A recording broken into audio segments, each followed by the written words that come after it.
नए साल के पहले ही दिन देश के कैब बाजार में ऐसा बड़ा धमाका हुआ जिसने ओला और उबर जैसी दिग्गज कंपनियों के लिए सीधी चुनौती खड़ी कर दी है।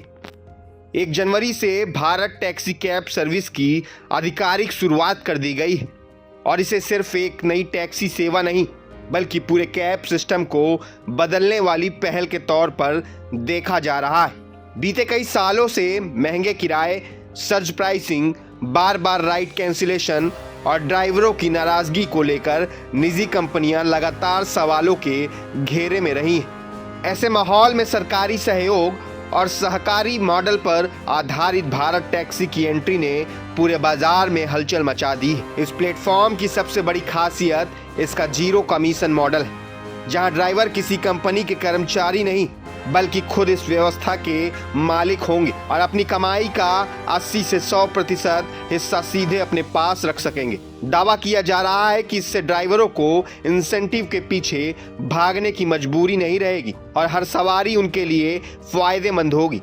यही वजह है कि ड्राइवर वर्ग में भारत टैक्सी को लेकर जबरदस्त उत्साह देखने को मिल रहा है और अब यह चर्चा तेज हो गई है कि क्या यही ड्राइवर फर्स्ट मॉडल ओला उबर की वर्षों से चली आ रही बादशाहत को जड़ से हिला देगा और कैब बाजार की ताकत का संतुलन पूरी तरह बदल देगा।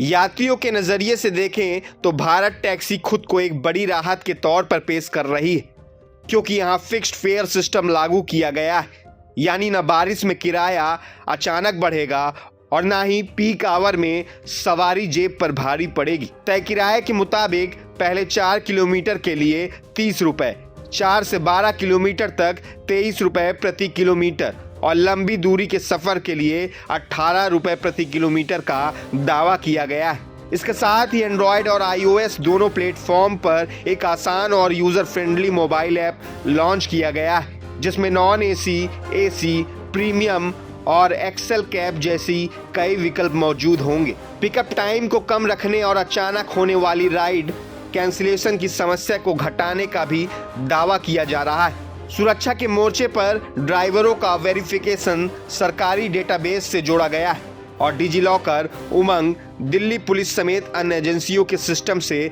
कनेक्ट कर निगरानी और पारदर्शिता को मजबूत करने की बात कही जा रही। नवंबर 2025 में दिल्ली से शुरू हुए पायलट प्रोजेक्ट में करीब 650 ड्राइवरों की भागीदारी के बाद अब इस सेवा को मुंबई, बेंगलुरु, पुणे, भोपाल, लखनऊ और जयपुर जैसे बड़े शहरों में फैलाने की तैयारी है और आने वाले समय में इसे देश भर में विस्तार देने का लक्ष्य रखा गया है।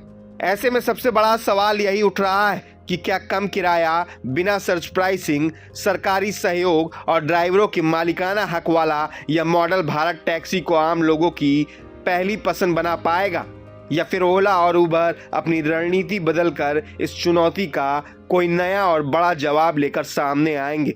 मैं अभिषेक सिंह, प्रभात खबर के लिए। प्रभातखबर.com, विश्वास वही, रफ्तार नहीं।